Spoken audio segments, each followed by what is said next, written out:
Primeiro livro de Coríntios, capítulo 3, versículo 13. Se você não trouxe sua Bíblia ou não tem tanta rapidez para marcar, você pode acompanhar aqui no nosso telão. A palavra do Senhor diz assim: sua obra será mostrada, porque o dia a trará à luz, pois será revelada pelo fogo que provará a qualidade da obra de cada um. Se o que alguém construiu permanecer, esse receberá com recompensa. Se o que alguém construiu se queimar, esse sofrerá prejuízo. Contudo, será salvo como alguém que escapa através do fogo.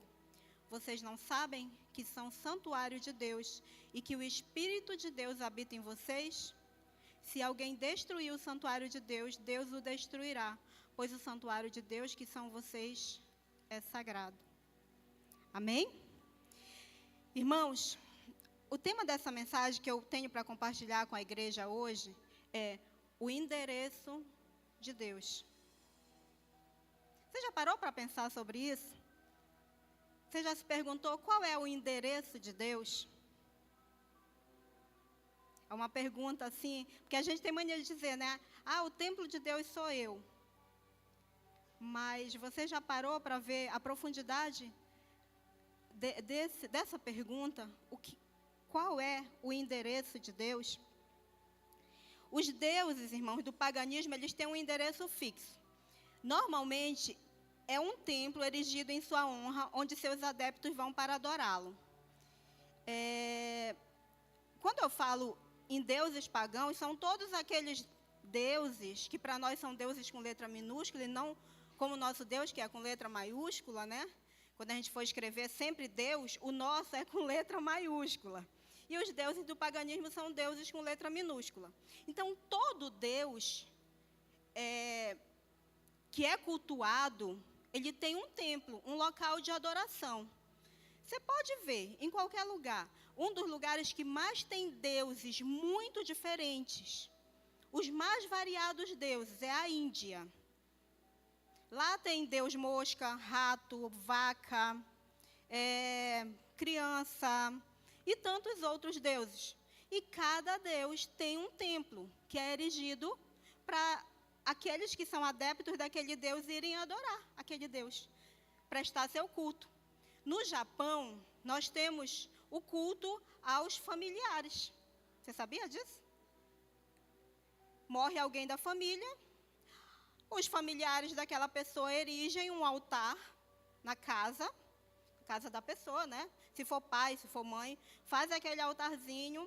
Nas datas comemorativas daquela pessoa, aniversário, etc., eles vão lá e fazem a comida favorita daquela pessoa, colocam. Quem assiste dorama vê, porque isso também é uma cultura de lá, daquela região do Oriente, né? Levar algo que aquela pessoa gosta e colocar ali para ela. Acender um incenso, acender uma vela, dependendo da cultura, ela vai levar determinados tipos de adoração.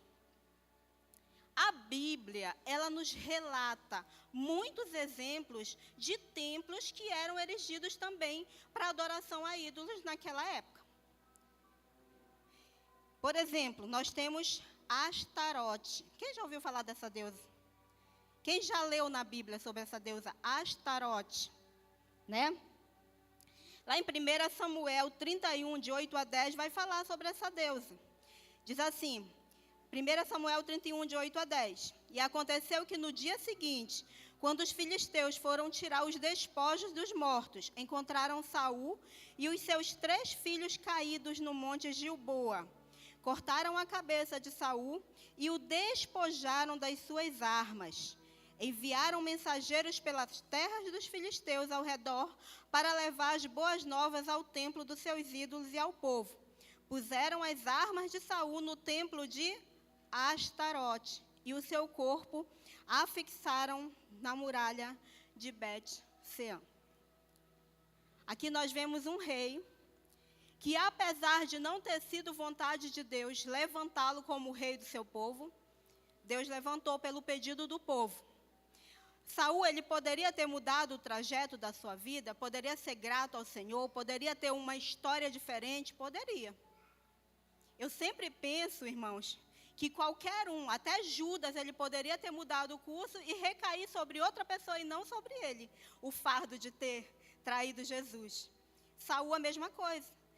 Foi dado a ele todas as oportunidades possíveis. Ele não era de linhagem nobre, ele era do povo de Israel, né? Deus não queria levantá-lo como rei, mas o povo pediu, ele foi levantado, ele poderia ter sido um rei sábio, e que seguia os caminhos do Senhor, e que era grato, e que não teria a humilhação de ter acontecido isso dentro de um templo pagão, né?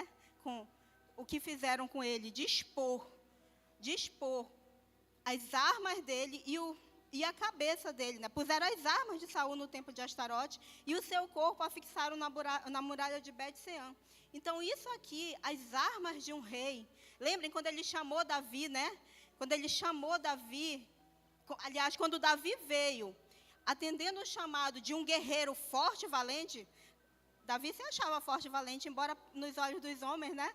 Ele não tivesse aquela estatura esperada, tudo esperado, mas quando ele chegou, o que foi que o rei Saul quis colocar nele? As suas armas, a sua armadura, porque para ele aquilo era motivo de orgulho. E aqui nós vemos o final de um rei tão tragicamente, ao ponto daquilo que ele considerava grandioso, que eram as suas armas, terem sido finalizadas dentro de um templo de um deus pagão. Então isso é muito triste. Outro rei que nós vemos relatado na Bíblia, irmãos, é Baal. Quem já ouviu falar de Baal? Muitos, né? É um dos deuses que a Bíblia relata que são mais famosos aqui do povo do Velho Testamento. Lá em 1 Reis 18, 25 e 26 diz assim: Elias disse aos profetas de Baal: escolham um dos novilhos e preparem-no primeiro, porque vocês são muitos. Depois invoquem o nome do Deus de vocês, mas não ponham fogo na lenha. Pegaram o novilho que lhes foi trazido, prepararam-no e invocaram o nome de Baal, desde a manhã até o meio-dia, dizendo: ó Baal, responde-nos. Porém não se ouviu nenhuma voz e não houve quem respondesse, e ficaram pulando ao redor do altar que tinham feito. Irmãos, aqui você conhece essa história, os mais antigos que já têm mais intimidade com a Bíblia já conhecem essa história, né? Aqui, a rainha Jezabel, né? Jezabel, ela começou a perseguir os profetas do Senhor. E aqui, o profeta do Senhor, ele fez um chamado a todos os profetas de Baal, que era o povo que ela servia com Acabe. Venham, venham, venham, todos os profetas. Se eu não me engano, foi levantado 400 profetas de Baal, né, que fizeram, se cortavam, se ajoelhavam, erigiam o templo lá para o Baal e nada do Baal aparecer. Aí o que o Elias fez? Cavou ao redor do local que ele ia adorar o Senhor, derramou água e clamou o Senhor num só clamor.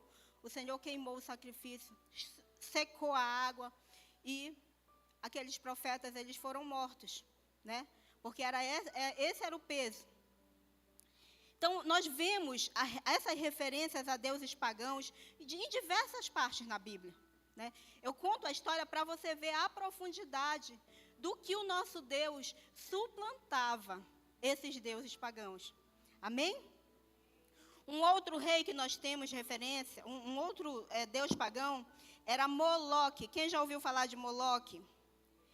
Moloque, ele era o deus do sacrifício de crianças. Ele ainda continua exigindo sacrifício de crianças, que são os abortos cometidos. É um tipo de sacrifício que Moloque ainda exige nos nossos dias atuais. Isso não é algo que faz parte da antiguidade somente. Nos nossos dias ainda, o deus Moloque, através do inimigo, ele continua exigindo sacrifício das crianças.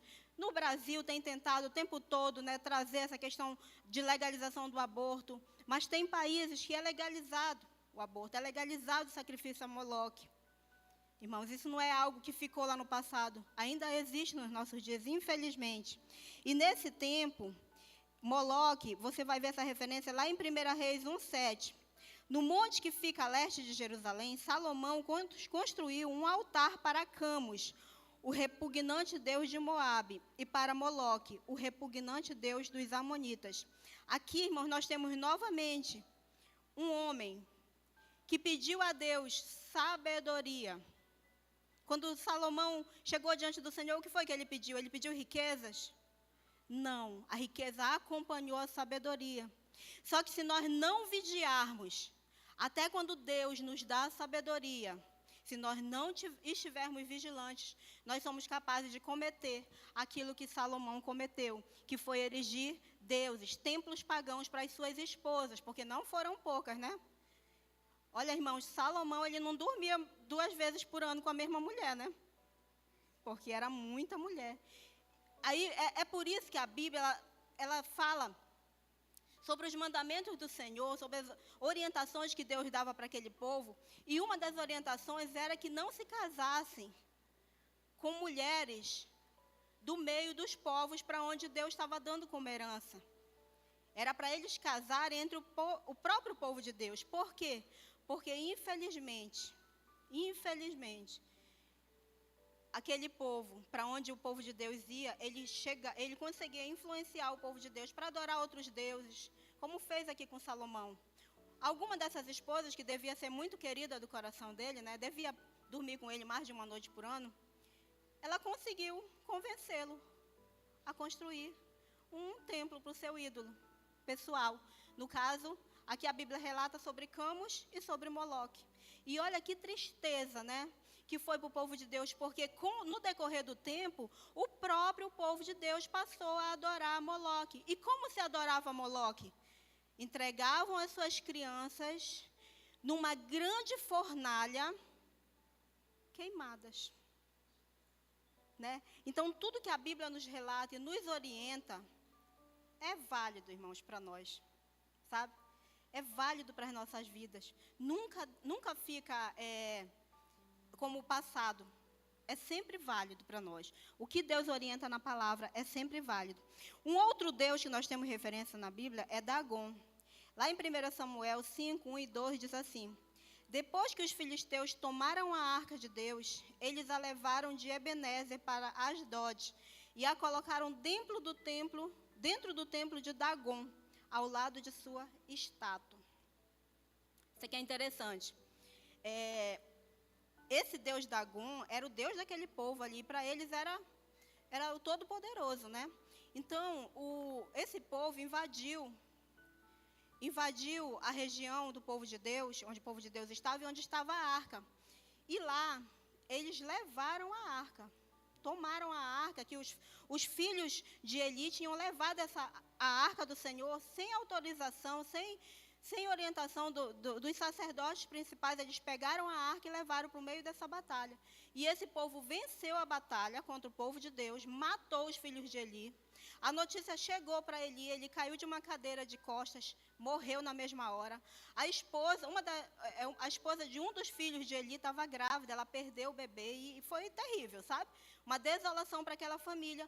Já tinha sido profetizado, né, que isso ia acontecer, que Deus ia destruir as gerações do sacerdote Eli, porque ele não se importava em levar os filhos deles a servir o Senhor com excelência. Eles serviam de qualquer jeito ao Senhor. Então, aconteceu isso que já tinha sido profetizado. E pegaram essa arca e levaram para dentro do templo do Deus deles, do Deus desse povo que derrotou o povo de Deus. E aí, cada vez quando eles chegavam de manhã, tinha uma parte de Dagon que estava prostrada aos pés da arca, que a arca representava a presença do Senhor, né? Então, eles chegavam de manhã lá para adorar o Dagon, e o Dagon estava reverenciando a arca do Senhor, com a cabeça quebrada, deslocado, a estátua toda quebrada. E foi acontecendo coisas terríveis com esse povo. Um dia desse eu estava até falando para o meu esposo que eu nunca tinha visto assim a Bíblia falar sobre hemorroidas. Né? Tem uma referência que a Bíblia fala que a gente pensa assim, puxa, nunca tinha visto isso. Eu nunca tinha visto ele falar sobre hemorroidas, né? E uma das consequências, pela arca estar naquele lugar, eram hemorroidas. O povo começou a ter hemorroidas o tempo todo, o povo que servia Dagon, né? Tumores naquela região. E aí, quando quando eles foram devolver a arca, eles encheram a arca com hemorroidas de ouro para devolver. Que era para Deus tirar aquela maldição de lá, do povo deles, né? Do povo que servia a Dagom. Devolveram a arca porque era só coisa terrível que acontecia, né? Enquanto a arca estava lá, sem autorização do Senhor. Então, irmãos, aqui, porque eu falei de cada um desses? Porque a gente vê esses deuses pagãos e vê o que o nosso Deus fazia, né? O quanto ele era grandioso. Como é que eu posso dizer? Em humilhar aqueles deuses dentro dos seus próprios templos, né? Do templo que eles serviam, que aqueles povos lá pagãos serviam, Deus ia lá e humilhava não o povo, humilhava o Deus deles dentro do templo. Amém? Mas e o nosso Deus? Onde é a sua habitação? Você já imaginou, né? Tem uns que ainda têm dúvida se a Terra é redonda ou não, se a Terra é quadrada, como é a Terra, se vai chegar a um certo ponto, e acreditava-se que a Terra acabava e desabava, né? Os barcos, nas grandes navegações. Mas os grandes estudiosos, eles têm a teoria aceita de que a Terra ela é esférica, ela não chega a ser uma bola perfeita, ela é esférica, achatada nos polos, né? E aí, sempre nos disseram que o nosso Deus vive onde? No céu, né? Mas aqui, se a Terra é esférica e nós temos, aqui fica o Brasil, a gente diz que o oposto do Brasil é onde? É 12 horas de diferença daqui para lá. Onde fica? Lá se nesse momento são 8 e pouco da noite, lá são 8 e pouco da manhã, no Japão. E se Deus vive no céu, mas o céu de onde? O céu do Brasil? Porque daqui do Brasil, o oposto é o Japão, ou o céu do Japão. Qual é o céu que nosso Deus habita? Né? Isso é uma pergunta que parece infantil, uma coisa que parece infantil, mas não. É para nós refletirmos na palavra de Deus. A mente fica muito confusa, né? O pastor que eu retirei essa mensagem de muitos apontamentos de um livro que eu li há pouco tempo, né? A última vez que eu li, que na verdade eu acho que eu já li, como eu falei, pela 5ª vez, como eu compartilhei pela manhã, eu acho que eu já li esse livro umas 5 vezes. E sempre eu encontro algo novo nesse livro. Eu já coloquei esse livro disponível lá no grupo do Difflin. Se você for lá e ver quais são as mídias que tem um livro lá, que é o tema do livro é a 4ª dimensão, desse pastor, David Yong-cho. Ele é o pastor da maior igreja da Coreia, uma igreja também em células como a nossa, com uma visão parecida com a nossa. E esse pastor, ele converteu quando ele era bem jovem. Ele estava, eu não sei exatamente, olha só, eu digo que eu sempre encontro algo novo nesse livro, né? Eu não lembro exatamente se foi tuberculose ou câncer. Pela manhã eu falei câncer que ele estava, mas eu acredito que foi tuberculose. Ele adquiriu tuberculose, e aí já estava mesmo, foi no médico, o médico deu, se eu não me engano, 2 meses de vida somente para ele. E aí uma pessoa foi visitar, uma moça cristã foi visitar ele. E aí ele humilhou aquela moça, porque ela falou de Jesus, e para quem não conhece Jesus, que nunca ouviu falar da palavra de Deus, tem muita coisa que acha que é um absurdo. Aí ele foi lá, ela foi lá, visitou ele, falou de Jesus, aí ele mandou ela embora. Vai-te embora que tu é doida. E aí, mas permita pelo menos que eu ore por você. Não, vai embora. Aí no outro dia ela voltou. E todo o tempo ela voltava e ficava orando com ele. E aí ela deu uma Bíblia para ele e ele começou a estudar essa Bíblia. E através da Bíblia, ele encontrou Jesus. Encontrou Jesus, entregou a vida dele para Jesus, foi curado da tuberculose e começou a evangelizar. Só que ele era uma pessoa muito, muito, muito pobre. Pobre mesmo, de não ter um local para ficar. E aí ele começou a orar. Ele fala, né, que ele orou por muitas coisas. E ele passa por estágios de oração e ele chega na questão da construção da igreja. A igreja dele, a maior igreja do mundo, por quê? Porque ela eu acredito que seja maior agora, para 10.000 pessoas sentadas. Então era uma igreja colossal. E Deus desafiou ele a construir essa igreja do nada. Ele não tinha nada. Aí ele disse, chegou com o Senhor, Senhor, tu queres que eu construa esse templo, mas eu não tenho nada. Ele disse, tu tens uma casa. Aí ele disse, não, Senhor, não tenho uma casa. Porque na Coreia, ele explica no livro que a casa, ela não pertence ao marido, ele pertence à esposa e aos filhos. Ele disse, a casa, tu sabes que não é minha, a casa é da minha esposa e dos meus filhos. Aí ele disse, não, tu tens e é essa semente que eu quero. E aí ele foi e falou com ela, né, sabendo que ela não ia deixar vender a casa dela para ser a semente inicial para a construção do templo. Aí ele chegou, falou com ela, disse assim, de jeito nenhum, a casa é minha e dos meus filhos. Aí ele foi lá com Deus, ele disse, eu falei, Senhor. Foi orar e disse, eu falei para o Senhor que ela não ia permitir que vendesse a casa. Aí, tá, tu já fizeste a tua parte. Aí, continuou orando, né, entregou para Deus e passou 7 dias, a esposa foi lá e dizer, toma, vende a casa, pelo amor de Deus, vende essa casa, que eu não consigo dormir já tem 7 dias. Deus não permitia mais que ela dormisse. Então, a história, irmãos, por que eu estou falando? Para você ficar curioso, vai lá e lê o livro que eu postei lá no grupo do Difre. Se você não está no grupo do Difre, mas tem um filho, um parente seu que está, baixa esse livro para você ler. Irmãos, ele diz que na cultura do Oriente, é da mesma forma como eu falei para vocês. Sempre que alguém se convertia a Jesus, a pessoa vinha com muitas dúvidas, porque eles cultuavam também no Oriente, lá na Coreia, deuses físicos. Deuses que tinham um local físico para a pessoa entrar lá, né, e cultuar. E era muito confuso para esse povo que ele pregava a palavra de Deus, entender como era servir a Jesus. Aí ele levantou essa questão no livro, né? Qual é o endereço do nosso Deus? E aí ele nos levanta algumas perguntas para grandes homens de Deus, que a Bíblia relata. Primeiro ele diz assim, se nós perguntarmos para Adão qual é o endereço de Deus, nós temos como resposta que o endereço de Deus é o jardim do Éden. Né? Eu acho tão legal assim, quando eu estou relendo a Bíblia. A última vez que eu li toda, de capa a capa, foi no período da pandemia. Eu comecei e terminei a Bíblia todinha. Então, essa parte do Senhor no Jardim do Éden, eu acho maravilhosa. Por quê?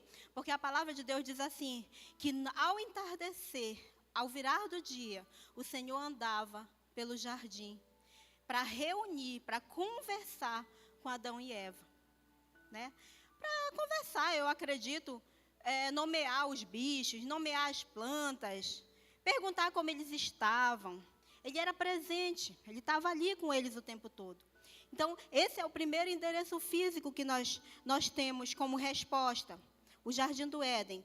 Nós vamos ter isso lá em Gênesis 2, de 7 a 8. Então o Senhor Deus formou o homem do pó da terra e soprou em suas narinas o fôlego de vida, e o homem se tornou um ser vivente. Ora, o Senhor Deus tinha plantado um jardim no Éden para os lados do leste, e ali colocou o homem que formara. Porém, se perguntarmos a ele onde fica o jardim do Éden, ele vai responder, não sei, pois fui expulso de lá e não tenho mais o endereço. Né?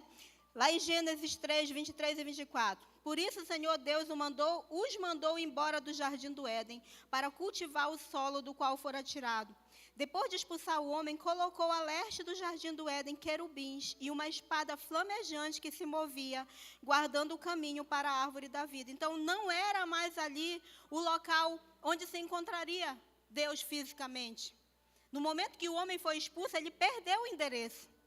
Ele não tinha mais o endereço de Deus. Não é verdade? E Deus o tirou de lá. Por quê? Havia um propósito. Porque eles já haviam desobedecido. Irmãos, sempre há um questionamento assim. Qual é o pecado? Por quê? Qual era a fruta do pecado? Desse pecado? Não é a questão da fruta. Podia ser coco. Podia ser maçã, como dizem, né? Que é maçã. Podia ser qualquer fruta, mas não foi simplesmente o fato de comer a fruta. Mas foi a desobediência por algo que o Senhor disse que não era para fazer, eles foram lá e fizeram. Então, isso foi o pecado. Não foi somente o fato de comer a fruta, mas foi desobedecer uma ordem que tinha sido dada por Deus.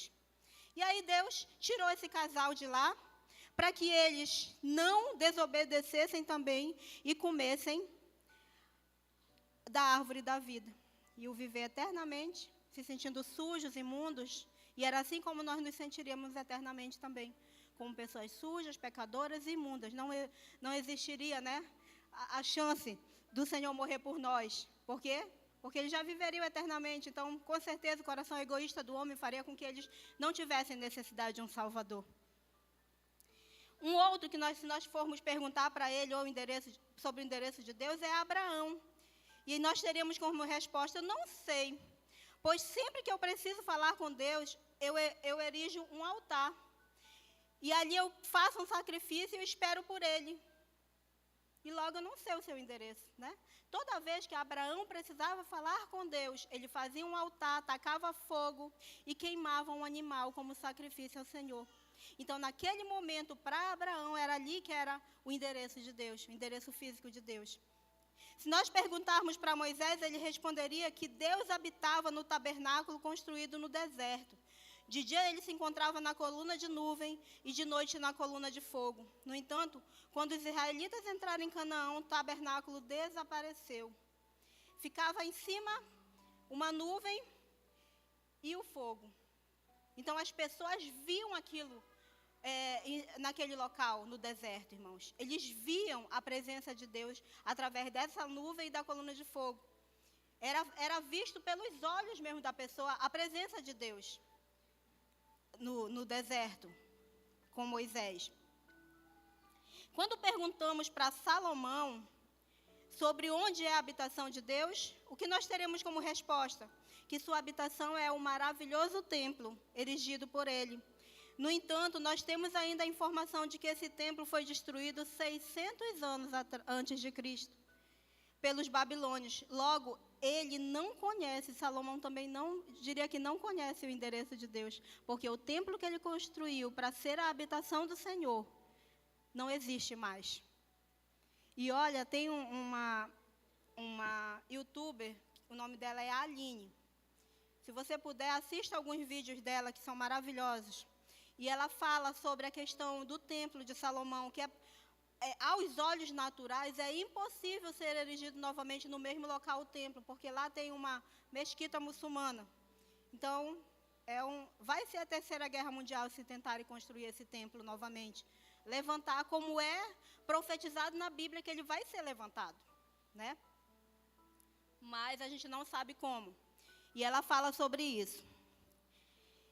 Ao inquirirmos João Batista sobre o endereço de Deus, nós temos como resposta que esse endereço é quem? O Cordeiro de Deus, ou seja, Jesus Cristo. Nós finalmente temos uma pista de onde Deus habita. Entretanto, ao encontrarmos esse endereço, nós descobrimos que Jesus morreu, ressuscitou e subiu aos céus. Logo, nós voltamos ao ponto de onde nós saímos. João Batista diz onde é o endereço de Deus. É em Jesus o endereço de Deus. Mas ele morreu fisicamente, né? Ele ressuscitou e ele disse, eu vou voltar para o Pai. Então, o endereço de Deus sai novamente daqui da terra e volta para o Pai que o criou. Não é verdade? Aí, nós vamos finalmente obter a resposta para a nossa questão. E qual é a resposta? Está lá em João 14, 16 a 18. E eu pedirei ao Pai, e Ele lhes dará outro conselheiro para estar com vocês para sempre. O Espírito da verdade, o mundo não pode recebê-lo, porque não o vê nem o conhece, mas vocês o conhecem, pois Ele vive com vocês e estará em vocês. Não os deixarei órfãos, voltarei para vocês. Aqui finalmente a gente encontra o endereço de Deus.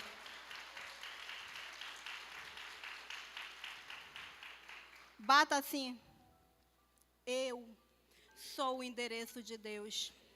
Ele habita em mim através do Espírito Santo. Nós somos o endereço de Deus, irmãos. Né? Quando os discípulos chegaram com Jesus e disseram assim, não vá, nós não queremos que tu vá, fica conosco. Ele disse, se eu não for, o Consolador não poderá vir. E ele disse que o Consolador estaria conosco todos os dias. Todos os dias, irmãos. Sabe? Às vezes a gente acha que Deus está tão distante. Só diga assim para ele, venha, eu preciso do Senhor. Eu quero ser morada do Senhor. Eu preciso ser a casa do Senhor. Limpa, ornamenta essa casa. Porque essa casa é tua habitação. A palavra do Senhor, ela diz que basta um convite, né? Que quando ele bate e nós abrimos a porta e convidamos ele para entrar, ele entra. Amém? Jesus nos diz, morri, ressuscitei e enviei o Espírito Santo a cada um dos meus seguidores. Encontramos finalmente o endereço de Deus. Nós somos o seu endereço. O Pai, o Filho, na pessoa do Espírito Santo, habitam em nós. Nós somos a casa do Senhor, a habitação do Espírito Santo. Que grande maravilha é essa descoberta. Lá em 2 Coríntios 6,16 diz assim, que acordo há entre o templo de Deus e os ídolos, pois somos santuário do Deus vivo, como disse Deus. Habitarei com eles e entre eles andarei. Serei o seu Deus e eles serão o meu povo. Se você está em Cristo, você tem em seu interior o que há de mais precioso no universo. Então, hoje é dia de celebrar e agradecer. Eu sei que não vai dar todo mundo aqui na frente, irmão, mas eu quero desafiar vocês, o máximo de pessoas possível, a virem para cá, que nós vamos clamar nesse momento. Pela presença do Espírito Santo em nós. Se você está sentindo que ele anda afastado, se você tem entristecido ele de alguma forma, nós vamos clamar.